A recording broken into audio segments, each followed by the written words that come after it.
서울대학교 환경대학원 교수 윤순진입니다. 그동안 여러분과 많은 대화를 진행하면서 항상 말씀드린 부분이 있죠. 그것은 바로 우리 모두 에너지 전환에 관심을 가지고 자발적으로 참여해야 한다는 점이었는데요.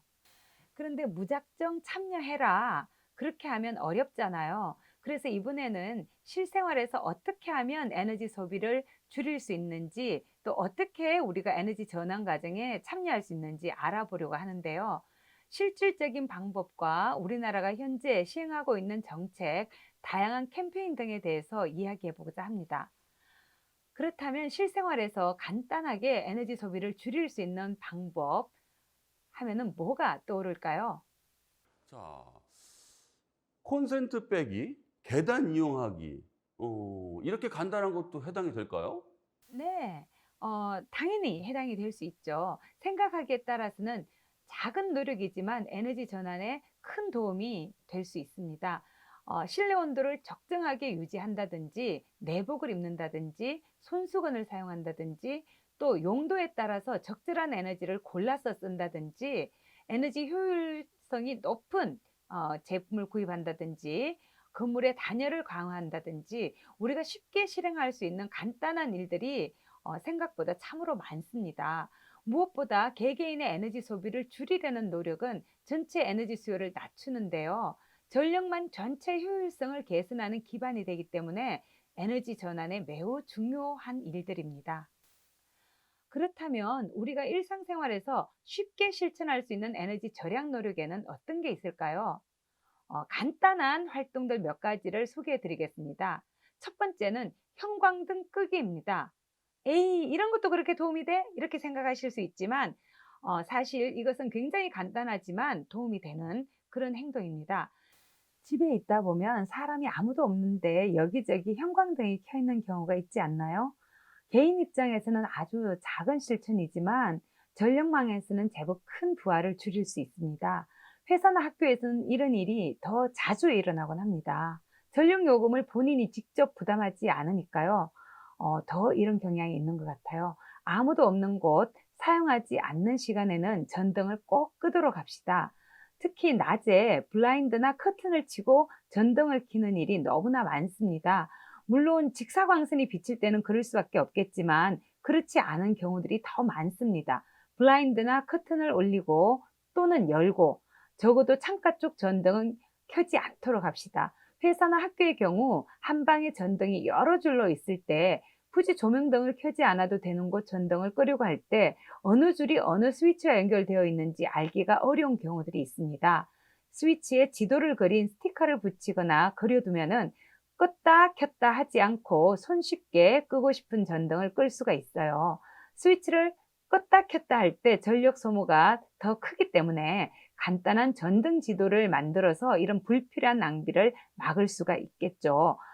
조명에 쓰이는 전력이 우리나라 전체 전력 소비의 17.4%에 이른다고 하기 때문에 국민 한 사람이 전등 하나만 아끼더라도 그 양은 엄청날 수 있습니다. 두 번째는 텀블러라 불리는 다회용 개인컵 사용하기입니다. 일회용품은 제조, 유통, 폐기 과정에서 에너지가 투입되고 그 결과 적지 않은 탄소를 배출합니다. 텀블러 사용은 일회용품 사용을 줄이는데 아주 좋죠. 개인적인 일화로 예전에 비행기 타는데 텀블러를 잃어버렸던 경험이 있는데요.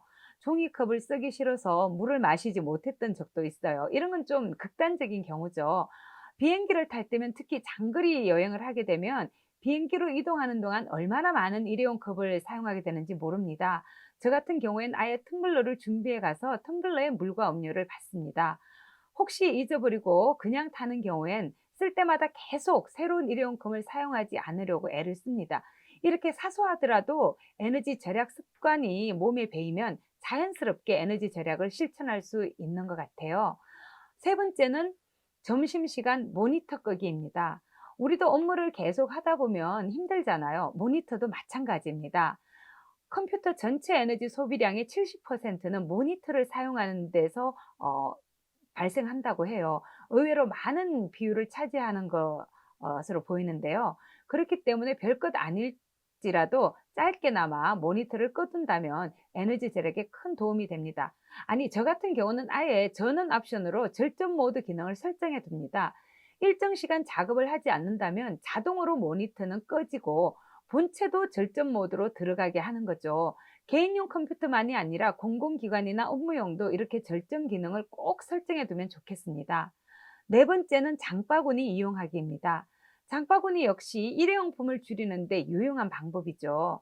이건 콘센트 코드 뽑기처럼 많이들 지키시고 있는 부분이라고 생각이 되는데요. 비닐봉투나 종이봉투보다 더 튼튼하고 또 챙기기가 편하지 않나요? 그리고 장에 갈 때만 챙겨가기보다는 저 같은 경우는 늘 들고 다니는 가방에 2개씩 넣고 다닙니다. 계획해서 장을 보러 갈 수도 있지만 어떤 경우엔 계획 없이 갈 때도 있으니까요. 요즘엔 부피가 아주 적게 시장 바구니를 접도록 되어 있는 경우가 많아서 가방에 넣어 다니는 게 전혀 부담이 되지 않더라고요. 꼭 장에 갈 때가 아니라 갑작스럽게 짐이 생길 때도 유용하게 사용할 수 있어서 참 좋더라고요. 마지막은 우리 모두가 다 알고 계시는 대중교통 이용하기입니다. 자가용을 이용하는 분에게는 대중교통 이용하기가 쉬우면서도 어려운 일이죠. 하지만 출퇴근 거리가 아무리 멀어도 최대 약 3,000원에서 5,000원 정도가 드는데 주유비를 생각해 보세요. 대중교통 이용이 돈도 아끼고 에너지도 절약하고 참 좋은 방법이 아닐까 싶네요. 매일은 힘들더라도 일주일에 횟수를 정해서 해보는 건 어떨까요? 점차 대중교통 이용 시간을 늘려간다면 대중교통의 편리함에도 익숙해지리라 생각합니다. 저 같은 경우는 소위 말하는 장롱면허 소유자인데요. 대중교통 시스템이 잘 갖춰진 도시에서는 대중교통을 이용하는 것이 여러모로 좋습니다. 저 같은 경우는 외국에서 여러 해를 산 경험이 있는데요. 우리나라 대도시만큼 대중교통 시스템이 잘 갖춰진 나라나 도시도 별로 없는 것 같아요. 운전을 직접 하지 않으니 운전하느라 신경 쓸 필요도 없고 이동하는 시간 동안 졸기도 하고 뉴스도 검색하고 생각도 하고 손과 머리가 자유로우니 참 좋은 것 같아요. 그리고 대중교통을 이용하게 되면 정류장이나 역에 가면서 걷게 되기 때문에 운동 효과도 있는 것 같아요. 물론 출퇴근길이 혼잡하면 좀 힘이 들기도 하겠죠. 하지만 우리가 대중교통을 이용하게 되면 그만큼 휘발유나 경유 소비가 줄어들게 되니까 미세먼지 배출도 줄이고 온실가스 배출도 줄일 수가 있겠죠. 나 홀로 운전자들로 인해서 차량이 늘어나면 도로 정체도 심해지고 그만큼 오래 도로에 머물게 되면 일정 속도를 내지 못하게 되어서 대기 오염 물질을 더 많이 배출하게 되기 때문에 문제가 더 커지게 됩니다. 알고는 있었지만 정말 실생활에서 실천할 수 있는 간단한 일들이 많네요. 그렇죠. 그런데 많은 분들이 에너지란 개인의 생활과는 거리가 먼 아주 거대한 시스템의 일이라고만 생각하는 경향도 있는 것 같아요. 이렇게 간단한 일로도 에너지 절약을 할 수 있다고 생각하면 우리와 그리 멀게 느껴지지는 않는데 말입니다. 아, 사소한 나의 실천이 큰 힘이 된다고 하니 저도 열심히 에너지 절약에 동참해야겠다는 생각이 듭니다. 에너지 절약을 위한 적극적인 자세 아주 좋습니다. 일상에서 어떻게 에너지를 절약하느냐도 굉장히 중요하죠. 그런데 무엇보다도 지혜로운 에너지 소비를 위해서는 염두에 두어야 될 것이 있습니다. 저탄소 생활을 위한 수칙 같은 것인데요. 에너지 절약을 위해선 나날이 늘어가는 소비 자체를 줄이는 것이 가장 먼저입니다. 에너지 다이어트죠. 무심결에 사용하는 종이컵 하나, 플라스틱 컵 하나, 비닐봉지 한 장, 모두 공짜는 없습니다. 모두 다 에너지입니다. 세상 모든 것에는 공짜가 없다는 점 깊이 새겨들었습니다. 네. 그런데 위와 같이 지혜로운 에너지 소비 생활을 한다면 에너지 절약 외에 또 어떠한 변화가 생길까요? 우리 모두 적어도 제가 앞에서 말씀드린 이 5가지를 고려한 의식 있는 실천이 좀 더 절실하게 필요한 시점이 아닐까 싶은데요. 이 5가지를 항상 염두에 두고 생활한다면 에너지 시민으로서 주권 의식을 가질 수 있지 않을까 합니다. 따라서 저절로 에너지 절약을 실천할 수 있게 되는 거죠. 그리고 이게 에너지 프로슈머에게 필요한 중요한 덕목이 아닐까 생각을 합니다. 에너지 프로슈머 지난 강의에서 말씀드렸는데요. 기억하시나요? 에너지를 직접 생산하면서 소비하는 주체를 의미하지요. 네, 맞습니다. 그렇다면 시민들의 에너지 시장 참여는 어떤 변화를 일으킬까요? 바로 에너지 정책 과정에서 시민의 참여를 넓힐 수 있습니다. 에너지 시스템에서 수동적이던 시민들은 의견을 적극적으로 표현할 수 있게 되겠죠.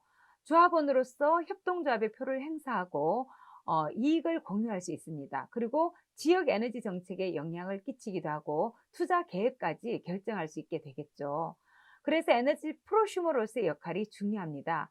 자원과 기술, 생태, 환경적 제약, 시민사회 재원, 역량 등 여러 가지 복잡한 상황 속에서 합의를 이끌어내야 하기 때문이죠.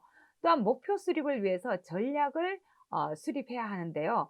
이런 과정을 통해서 민주 시민으로서의 역량도 길러질 수가 있을 거예요. 생산 과정에 참여하는 활동을 통해서 에너지 시민으로서의 정체성을 형성하면서 역으로는 자신의 에너지 소비 활동을 되돌아보게도 될 것 같아요. 이 과정에서 우리는 네가와트라는 새로운 에너지 소비 형태도 만들어갈 수 있습니다. 메가와트가 무엇입니까? 네가와트는 전력 단위인 와트와 네거티브의 합성어죠. 말뜻 그대로 우리가 이해해 보자면 아낀 전기라는 그런 뜻이 됩니다. 이렇게 아낀 전기를 필요한 곳에 팔 수도 있는데요. 이런 관점에서 보면 결국 에너지 절약이 곧 생산, 즉 발전이 됩니다.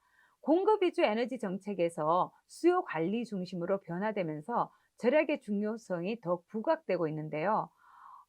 메가와트는 별도의 시장을 형성하게 됩니다. 기업은 생산 시설에서 에너지를 아끼고 아낀 전기를 시장에서 되파는 식으로 수익을 낼 수도 있는데요. 꼭 이렇게 경제적인 이득을 얻지 않을 수도 있어요. 아낀 전기로 발생한 수익을 자신의 호주머니로 넣기보다는 사회적으로 의미 있는 일에 쓸 수도 있거든요.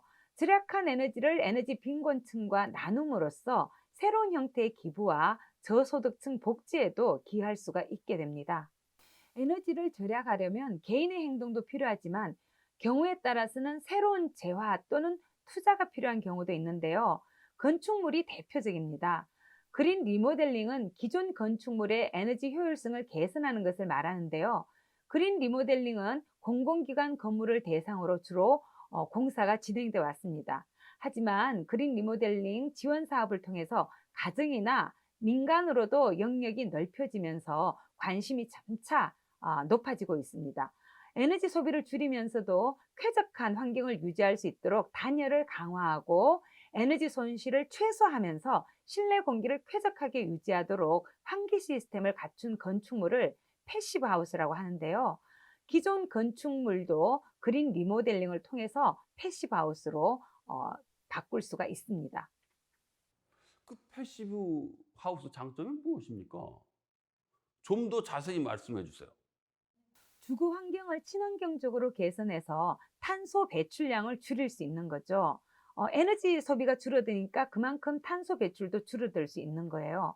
그린 리모델링 건축의 여러 요소 가운데서 가장 중요한 건 열 관리라고 이야기할 수 있는데요. 겨울에는 실내 온도를 따뜻하게 유지해야 하고, 그렇기 때문에 건물 내부의 열이 빠져나가지 않게 잡아주는 게 중요합니다. 여름에는 외부의 열이 들어오지 않게 막아줘야 되죠. 그래서 쾌적한 환경을 위해서 단열을 강화하되 열 손실이 없는 방식으로 환기가 잘 이루어지도록 해야 실내 공기는 쾌적하게 유지하면서 온도를 일정 수준으로 유지할 수 있게 됩니다. 앞서 말씀드린 패시브 하우스가 이런 건데요. 어, 이렇게 냉난방을 위해서 필요한 에너지를 줄임으로써 관리 비용도 줄어들 수 있고 또 에너지 전환에도 기여할 수가 있게 됩니다. 패시브 하우스는 한 번도 들어본 적이 없는데 뭔가 그저 겉모습도 아주 특별할 것 같아요. 의외로 겉보기는 일반 건축물과 크게 다르지 않습니다. 단열을 강화한 건축물이기 때문에 그런데요. 우리가 모를 뿐이지 찾아본다면 정말 다양한 곳에서 어렵지 않게 이 패시브 하우스들을 만나볼 수 있는데요. 집은 아니지만 우리가 쉽게 찾아볼 수 있는 예로 정부 서울청사 본관 건물이 있고요. 헌법재판소도 있고 또 제가 재직하고 있는 서울대학교 공학관 같은 경우도 그린 리모델링이 적용된 그런 사례들입니다. 장기적 관점에서 그린 리모델링은 친환경적인 도시를 구성하는 굉장히 중요한 요소가 되기도 하는데요. 에너지 절감을 통해서 비용을 낮추는 효과가 있고 또 전 사회적으로 볼 때는 에너지 전환의 한 요소가 되기도 하는 거죠. 또한 관련 기술이 개발되고 산업군이 형성되면서 일자리가 만들어지는 그런 효과도 우리가 기대할 수 있습니다. 그렇다면 그 가정이나 자연에서도 적용할 수 있는 건가요? 네, 현재 건설되는 일반적인 패시브 하우스는 에어컨이나 난방 시설의 가동이 없이도 19도나 20도 정도의 실내 온도를 유지하는데요. 쾌적하면서도 건강한 건축물이라고 볼 수 있죠. 이런 건축물은 당연히 일반 주택에도 적용할 수 있습니다. 물론 건축비는 일반 주택보다 약간 비싸지만 절약되는 에너지 비용을 고려한다면 오히려 저렴한 편이라고 말씀드릴 수 있습니다. 건축하기가 어렵지는 않습니까? 많은 분들이 친환경 건축물은 건축이 까다롭다고 생각하시는 경향이 있는데요. 이미 우리나라에서 패시브 단지는 곳곳에 만들어져 있어요. 서울시 노원구 하계동에 가면 태양광 패널이 가득 설치된 공동주택을 볼 수가 있는데요. 이 공동주택 단지는 우리나라 공식 1호 에너지 제로 공동주택인 노원 이지하우스라고 합니다. 에너지 제로 빌딩은 소비하는 에너지와 발전하는 에너지를 모두 합해서 에너지 소비량이 최종적으로 0, 제로가 된다는 그런 의미를 가지고 있습니다. 소비 에너지를 줄이는 한편 그래도 필요한 에너지는 태양광 패널을 부착하든지 해서 자체적으로 충당하도록 설계가 된 거죠. 이러한 이지하우스의 모든 건물이 삼중 유리 창호라든지 또 내화 성능을 가진 외단열 자재를 적용해서 건축이 이루어진 건데요. 덕분에 폭염에 에어컨을 가동하지 않고 추위에도 태양빛을 이용한 자연 채광으로 난방 에너지 요구량을 최적화해서 아주 쾌적한 실내 온도를 유지할 수가 있다고 해요. 2015년 기준으로 우리나라 건물의 에너지 소비량은 최종 에너지 소비의 19%를 차지했는데요. 그렇기 때문에 에너지 효율 건물은 에너지 전환에 있어서 중요한 가치를 가집니다. 그만큼 에너지 소비를 줄일 수 있는 잠재력이 크기 때문입니다. 야, 이렇게 큰 친환경 공동주택이 있을 줄 몰랐네요. 서울 외에 다른 지역은 뭐 어떻습니까? 네. 충북 청주 양촌 가온누리 마을에도 저에너지 패시브 하우스가 들어와 있습니다. 양촌 가온누리 마을은 특이하게도 3명의 건축주가 함께 토지를 매입하면서 시작이 되었는데요. 이분들은 모든 건축주들의 협의를 이끌어냈습니다. 그래서 공간 구성부터 규모, 공사 방법, 또 비용, 시공사 선정 등 모든 것을 함께 결정을 했습니다. 함께 해야 하는 것과 개성을 살릴 것을 구분해서 패시브 하우스를 건설했는데요. 친환경 주택 조합이자 에너지 민주주의의 또 다른 모범을 보여준 사례라고 할 수 있습니다. 그래서 함께 해야 할 것으로 외부의 형태와 재료를 통일해서 진행을 했는데요. 내부의 경우 집 주인의 취향이나 용도, 인테리어가 다 다르기 때문에 건설 과정에서 생기는 돌발 상황에는 함께 합의해 나가면서 돈독한 공동체로 거듭났다고 합니다. 이로 인해서 양촌 가온누리 마을은 아름다운 건축물 주거부문 금상을 수상하는 쾌거를 이루기도 했는데요. 토지 구입과 설계와 시공사 선정 등의 건축 과정에 주민 의사를 반영한 모범 사례라고 할 수 있습니다. 그 우리나라에서 이렇게 그 다양한 패시브 건축물이 있다는 게 진짜 신기하네요. 그런데 그 제로 에너지 주택을 말씀하셨는데요. 에너지를 자급자족하려면 결국에는 에너지를 생산해야 되는 거 아닙니까? 네, 맞습니다. 그래서 제로 에너지 건물에는 패시브 기술뿐 아니라 액티브 기술도 적용이 되는데요. 패시브냐, 액티브냐, 이 말은 인공적으로 에너지를 만들어서 넣느냐, 그렇지 않느냐, 그걸 구분하는 말입니다. 패시브 같은 경우는 그런 에너지 투입을 하지 않으면서 단열을 통해서 에너지를 관리하는 걸 말하고요. 액티브는 에너지 관련 시설물을 넣는 걸 말합니다. 액티브란 건물 외부 옥상이나 옆면 등에 태양광 발전 패널 등을 부착해서 스스로 에너지를 생산하는 그런 걸 말하죠. 제로 에너지 건물은 에너지 사용량을 최소화하는 패시브 기술과 재생 에너지를 생산하는 액티브 기술을 조합한 것인데요. 두 기술을 통해서 에너지를 자급자족할 수 있게 되는 거죠. 아직은 시범적으로 건축된 단지만 있는데요. 기술이 발전하게 되면 도시 전체에 이런 건물들이 예, 늘어나서 아마 도시가 제로 에너지 건물로 채워지는 날도 머지않아 오지 않을까 그렇게 생각을 합니다. 그렇다면 그 시공사들의 적극적인 참여가 필요하겠네요. 네, 사실 오래전부터 국내 건설업계에서는 에너지 절감을 위한 노력이 이루어져 왔는데요. 2006년 대림 산업이 가장 먼저였던 것 같아요. 이 대림 산업이 세운 에코 3K 하우스란 게 있었고요. 그 이후에 삼성물산의 그린 투모로우라든지 현대건설의 그린 스마트 빌딩, 한화건설의 제노에너지 솔라하우스, GS건설의 3제로 하우스, 포스코 건설의 그린 빌딩 등 여러 친환경 건축물들이 차례차례 세워져 왔습니다. 개인과 기업 외에도 정부에서도 많은 에너지 정책을 펼치고 있는데요. 혹시 여러분은 신재생 에너지 하면 어떤 에너지가 가장 먼저 떠오르시나요? 음, 저는 태양광이요. 음, 태양광 에너지가 가장 친숙합니다. 아무래도 재생 에너지 중에서 가장 많이 거론되는 것이 태양광이니까 그럴 것 같습니다. 또 우리 주변 곳곳에서 볼 수 있기도 하고요. 이처럼 친숙하고 간편한 발전원이기 때문에 관련 정책들도 아주 많습니다.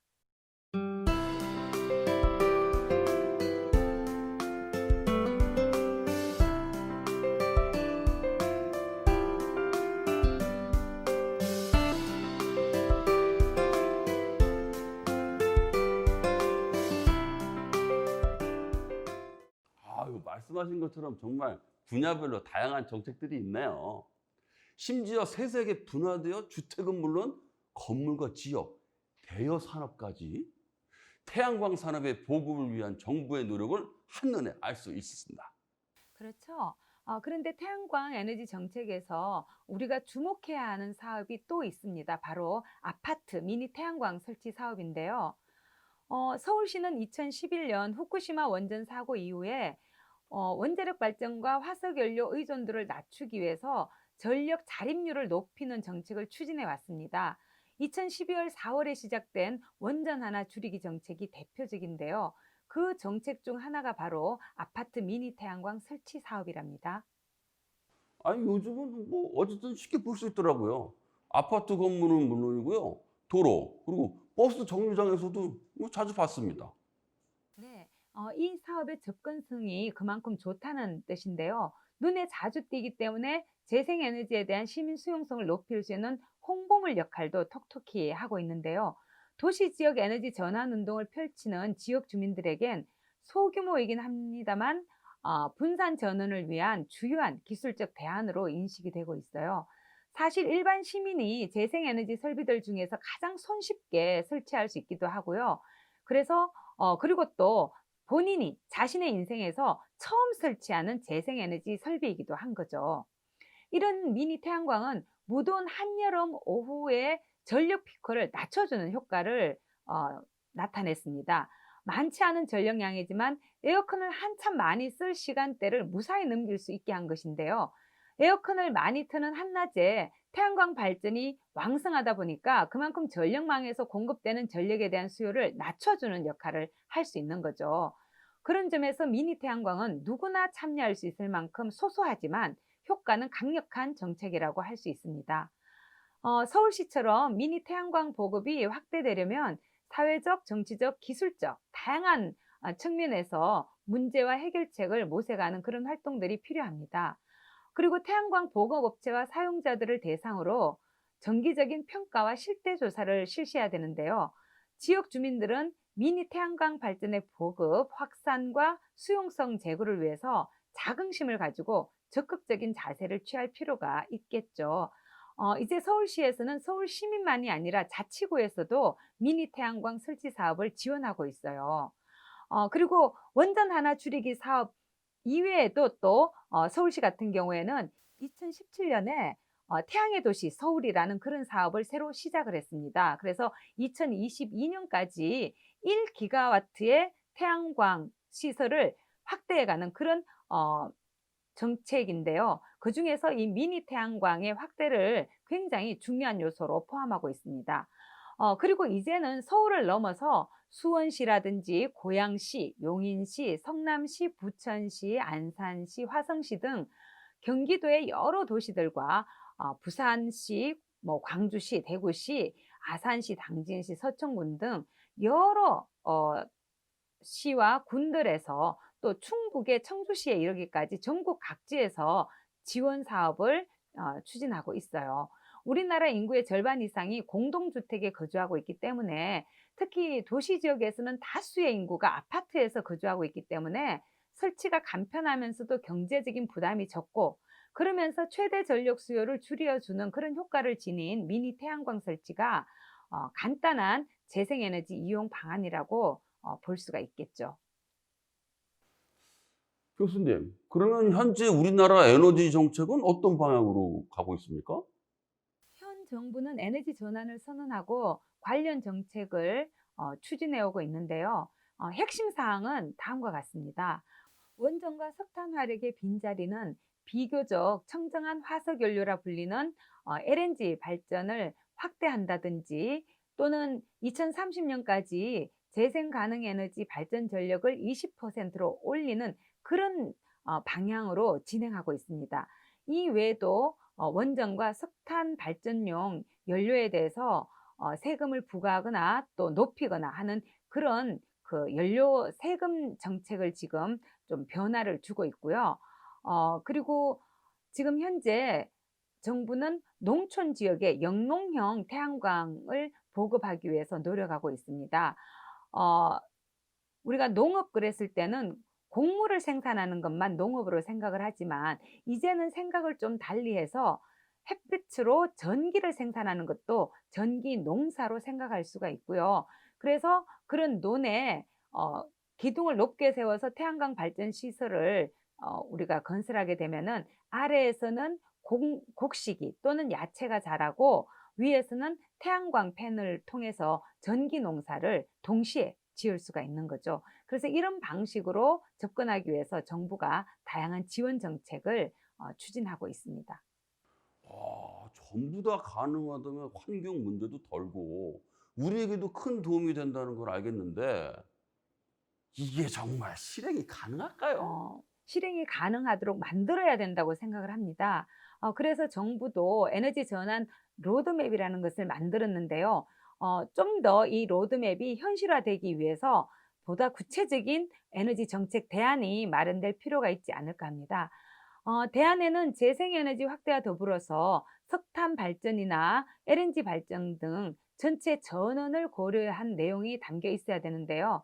에너지 분야 전문가들이 대안 마련을 위해서 특별위원회를 구성해서 활용 가능한 모든 자료를 동원할 필요가 있지 않을까. 그래서 그 과정에서 좀 더 적극적이고 구체적인 계획과 정책을 마련할 필요가 있을 것 같고요.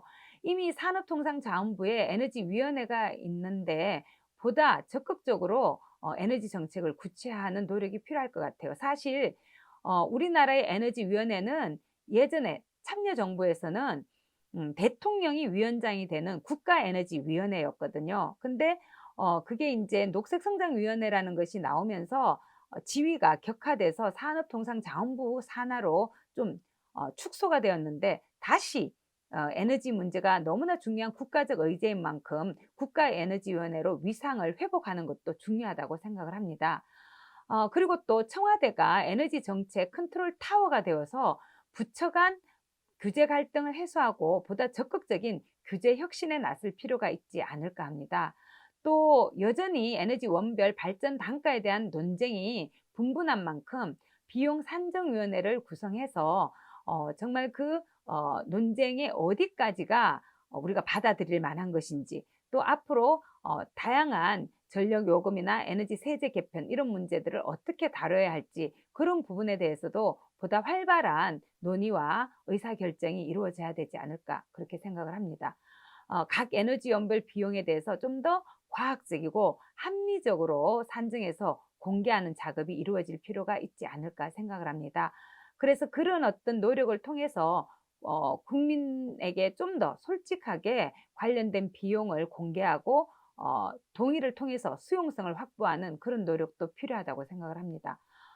그리고 무엇보다 이를 위해서는 정부만 노력해서는 안 된다고 저는 생각을 하는데요. 에너지 시민으로서 어 일반 시민들이 에너지 문제에 대해서 인식하고 또 자신의 활동에 대해서 자긍심을 갖는 그런 시민의 역할도 정부 못지않게 중요하다고 생각을 합니다. 시민들의 자발적인 참여가 이루어진다면 안전하고 깨끗한 대한민국도 그리 멀지 않은 미래일 수 있지 않을까 생각해 봅니다. 그 안 그래도 올해 초부터 미세먼지가 심해서 많이 힘들었는데 그 안전하고 깨끗한 대한민국이라니 그 상상만 해도 그 설렙니다. 지금까지 어 에너지 부문 가운데서 특히 전력 부문과 개인적인 소비 부문을 주로 살펴봤는데요. 에너지 부문 가운데서도 큰 비중을 차지하고 있는 수송, 운송 부문도 살펴볼 필요가 있습니다. 현재 안전하고 깨끗한 대한민국을 위한 여러 활동 중에 하나로 환경부에서는 수소 연료 전지차 보급 정책을 펼치고 있는데요. 수소차와 연료 전지를 미래 경제를 선도하는 산업 생태계의 핵심 축으로 수소 경제를 구축하겠다는 계획이죠. 엄밀히 말해서 수소 경제는 향후 우리가 살아갈 에너지 환경의 여러 형태 중에 하나인데요. 수소 경제의 가능성과 경제성에 대해서는 아직 더 많은 논의가 필요합니다.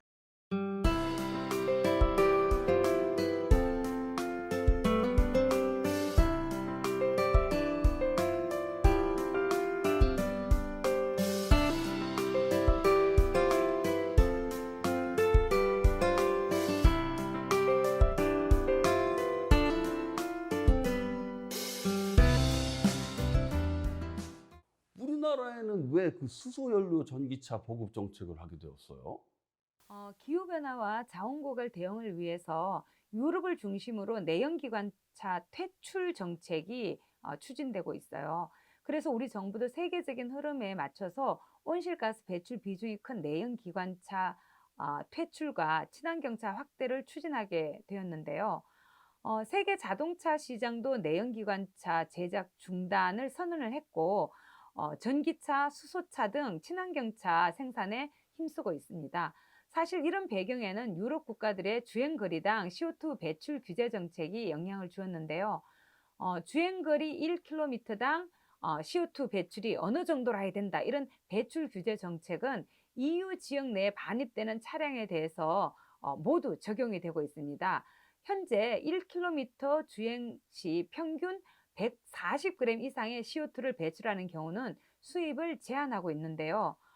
EU에서는 기존 2021년까지 배출가스를 킬로미터당 118.5g에서 95g으로 감축하는 것을 목표로 했어요. 그리고 작년 12월에는 새로운 규제안이 합의되었는데요. 2025년까지 킬로미터당 80.8g으로 15%를 더 감축하고 30년에는 킬로미터당 59.4g까지 감축하기로 결정이 되었어요. 그래서 자동차 제조업체들은 온실가스 감축에 노력을 기울이지 않으면 안 되게 된 거죠. 더불어서 전기차나 수소차 생산 못지않게 전기나 수소 충전소 설치가 또 중요해지고 있는데요. 이와 같은 상황에서 친환경차 확대는 생존의 문제와 직결되어 있다고 볼 수가 있습니다. 그래서 친환경차 확대 보급이 전 세계적인 트렌드가 되고 있는데 친환경 자동차가 확대 보급되고 내연기관차가 퇴출되기 위해서는 기술 발전과 정부의 지원이 필수적으로 요청이 되는 거죠. 그러나 정부 지원 없이도 소비자가 친환경 자동차를 구매할 수 있도록 차량 가격이 저렴해져야 되는데 아직은 기술 발전을 조금 더 기다려야 되는 그런 상황입니다. 이를 해결하기 위해서 자동차 제조업체가 친환경 자동차를 의무적으로 판매하도록 한다든가 CO2 기준을 강화해서 적극적으로 개발과 판매를 하도록 유도하는 그런 정책도 필요한 거죠. 우리 정부도 이를 위해서 환경부 산하에 친환경 자동차 기술 개발 사업단을 설치했는데요.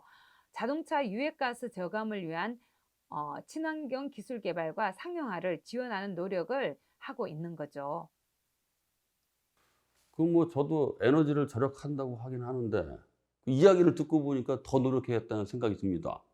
그런데 우리나라는 아직 재생에너지가 정착하기에는 이른 거 아닌가 싶은데 어떤가요? 재생에너지 중심의 에너지 전환이 가능하려면 독일처럼 재생에너지 발전 시설이 충분히 많아질 필요가 있겠죠. 상업화가 가능할 만큼요. 그 이전에는 재생에너지의 경제성이 낮아서 시장 논리에만 맡기면 확장되기가 어렵습니다. 그래서 모든 국가는 재생에너지 산업이 일정 규모 이상으로 커질 때까지 정책적인 지원을 하고 있는 거죠. 대표적인 제도가 FIT라고 불리는 제도입니다.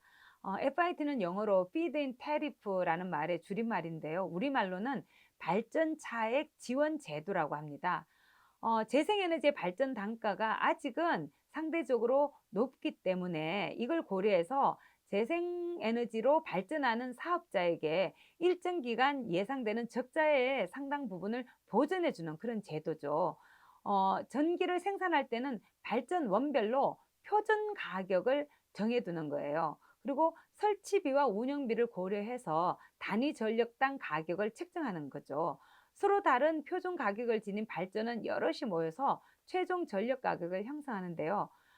과거 재생 가능 에너지는 발전 단가가 높다 보니 시장 가격으로 전기를 판매하면 적자를 볼 수밖에 없었습니다. 그래서 이런 적자를 지원금으로 보전해 주는 게 바로 FIT라는 제도인 건데요. 우리나라에서 FIT는 2002년부터 사실 시행이 됐어요. 그래서 5차례 개정을 거쳐서 신재생 에너지 보급과 초기 재생 에너지 시장 형성에 큰 역할을 했었죠. 그렇지만 2011년에 이 FIT 제도는 이제 좀 종결이 되었는데, 왜냐하면 급격하게 발전소 건설이 늘어나면서 정부가 지원해 줘야 되는 지원금 규모가 늘어나서 부담을 느끼게 됐고, 또 태양광 발전의 생산 단가가 점점 낮아져서 FIT로 지원하기보다는 다른 방식으로 지원할 필요를 느끼게 되었습니다. 그래서 2012년부터는 정부가 RPS라는 제도를 도입해서 시행하게 되었습니다. 그 RPS 제도는 또 뭐고, 어? 발전 차액 지원 제도는 또 어떠한 차이점이 있는 건가요? RPS라는 제도는 영어로 Renewable Energy Portfolio Standard라는 말의 줄임말인데요. 일정 규모 이상의 발전 설비를 보유한 발전 사업자에게 일정 비율 이상을 신재생 에너지로 공급하도록 의무를 부과한 그런 제도입니다. 우리나라에서는 2012년 1월부터 시행되어 왔는데요. 50메가와트 이상의 설비를 가진 대형 발전소, 예를 들면 뭐 남동발전이라든가 동서발전, 서부발전 등 한전 자회사들하고 또 한국수자원공사나 한국지역난방공사 등을 공급 의무자로 지정을 했어요. 그래서 이들에게 발전량의 일정 부분, 뭐 처음에 시작할 때는 2% 정도에 시작을 했는데, 이 일정 부분을 신재생 에너지로 생산하도록 의무화한 그런 제도입니다. 그런데 말이죠. FIT 제도와 RPS 이 둘 다 생산 에너지를 육성하기 위한 목적을 가진 제도가 아닙니까? 저는 차이점을 잘 모르겠어요. FIT는 발전 사업자에게 직접적으로 보조금을 지원하는 방식이죠. 따라서 정부의 재정 지원이 아주 중요한 핵심 요소가 됩니다. 그에 비해서 RPS란 정부가 신재생 에너지 산출량을 직접적으로 규제하는 방식입니다. 그래서 정부가 직접 재정을 부담하는 것이 아니라 발전 사업자들에게 일정 비율의 신재생 에너지를 공급하도록 의무를 부과하기 때문에 정부는 재정 부담이 없습니다. FIT 제도는 발전 사업자들에게 생산비를 보장해 주기 때문에 발전 사업자들이 보다 빠르게 재생 가능 에너지를 늘려나갈 수가 있습니다. 하지만 어떤 문제가 있냐면 얼마나 늘어날지 예측하기가 어렵기 때문에 정부에서 어느 정도의 예산이 필요한지 판단하기가 쉽지 않습니다. 또 재정 부담이 큰 것도 사실 하나의 단점이라고 볼 수도 있겠죠. 하지만 재생에너지 발전 사업자 입장에서는 안정적인 투자 환경이 마련되어 있기 때문에 투자 위험이 적은 방식이라고 할 수 있습니다. 소규모 재생에너지 발전이 확대되는 데는 상당한 기여를 한 그런 제도라고 할 수가 있죠. 하지만 보조금 지급에 부담이 있어서 세계적으로는 정부의 재정 부담이 없는 RPS 제도가 조금 더 많이 활용되는 그런 경향을 보입니다. 네. 정부도 뭐 다양한 제도로 에너지 전환을 위해 다양한 노력을 하고 있네요. 그러면 저희들이 에너지 절약 말고도 같이 참여할 수 있는 또 다른 방법은 없습니까? 요즘은 에너지와 관련된 캠페인도 참 많이 하고 있죠. 에너지 절약이라든지 에너지가 친숙하게 느껴질 수 있게 만드는 캠페인이라든지 미세먼지를 함께 줄이자라든지 또 에너지 안보를 강화하자라든지 여러 가지 문제의식 속에서 다양한 캠페인이 진행되고 있죠. 일상에서 에너지 절약에 대해서 의식하고 실행하는 것도 매우 중요하지만 이러한 이벤트에 참여해서 환경과 관련된 사회적인 문제를 직접 피부로 느끼는 경험도 매우 중요하다고 할 수 있습니다. 그리고 환경 문제를 보다 넓은 시각을 통해서 볼 수 있기 때문에 이러한 캠페인 활동은 상당히 중요하고 또 시민들이 직접 캠페인에 참여해서 그런 의미를 함께 공유하고 느끼는 것도 굉장히 중요하다고 할 수 있습니다. 그런데 그 캠페인은 매일 할 수 없잖아요.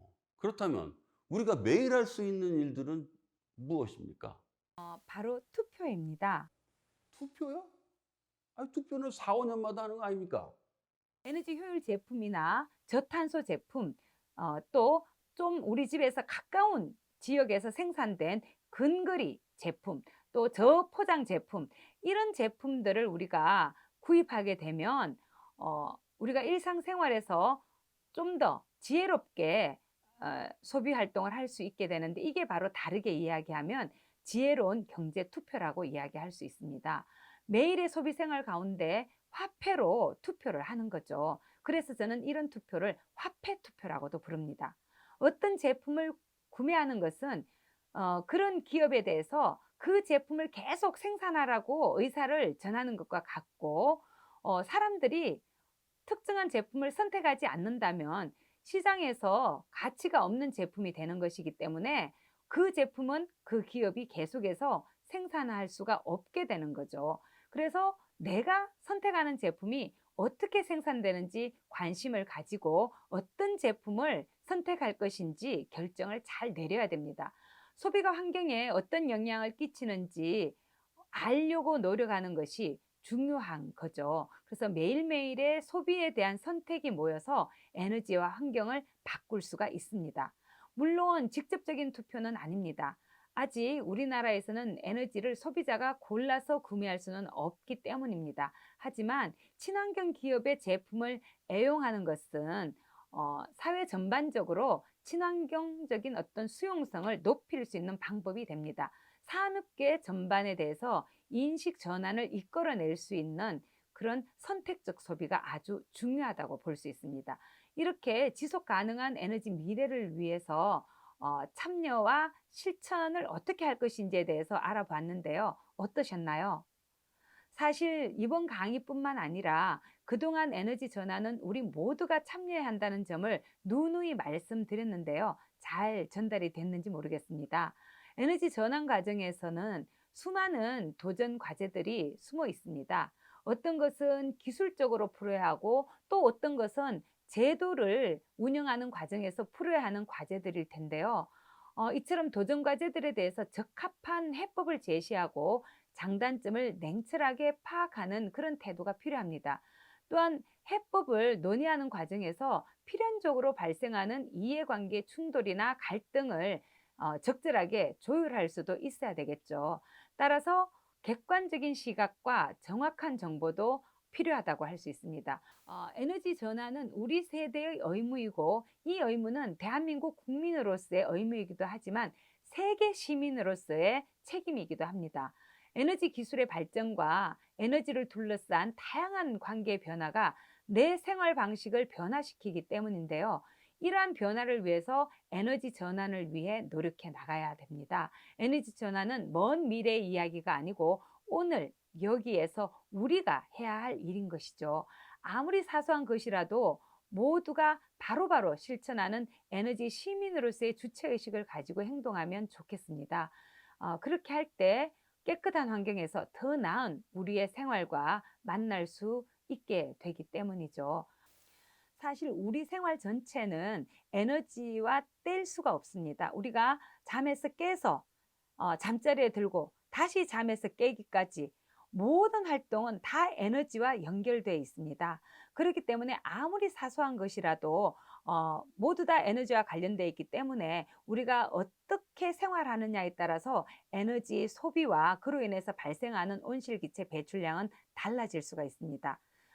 아무리 사소한 거라도 모두가 좀 더 적극적으로 실천하는 그런 에너지 시민으로서의 주체의식을 가지고 활동한다면 앞으로 에너지 전환은 보다 빠르게 우리 사회에서 이루어질 수 있을 거라고 생각을 합니다.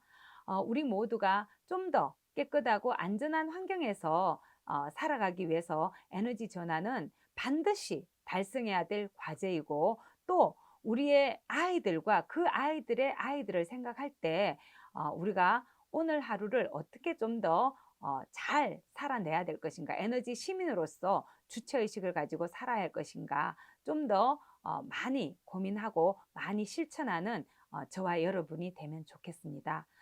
여러분, 이제까지 7번의 강의를 통해서 여러분과 다양한 이야기를 많이 나눠왔는데요. 저와 함께한 이 시간이 여러분들에게 좀 더 에너지 문제에 대해서 관심을 가지고 좀 더 사소한 일이라도 실천할 수 있는 그런 계기가 되는 그런 시간이었으면 좋겠습니다. 그동안 저와 함께 해주셔서 감사합니다. 우리 에너지 전환에 함께 손잡고 나가도록 합시다. 뭐 길다면 길고 짧다면 짧은 시간 동안 에너지 전환에 대해 알아봤는데요. 어떠셨습니까? 개인적으로 저는 나는 자연이다 촬영을 하면서 자연과 환경에 대해 관심을 가지게 되었는데요. 이번 강의를 통해 깨끗하고 안전한 에너지에 대해 새로운 사실들을 알 수 있어서 굉장히 유익한 시간이었습니다. 특히나 앞으로 만나보게 될 자연인들도 재생에너지를 사용하지 않을까 하는 상상을 해서 그런지 더 재미있게 느껴졌는데요. 여러분들도 저와 같이 에너지로 바뀌는 세상을 상상해 보면서 그동안 나누었던 대화들을 미리 떠올려 보는 것도 좋을 듯 싶습니다. 자, 그럼 앞으로 깨끗하고 안전한 환경에서 살아갈 우리들의 미래를 기원하며 저는 자연 속에서 또다시 뵙도록 하겠습니다. 감사합니다. 안녕.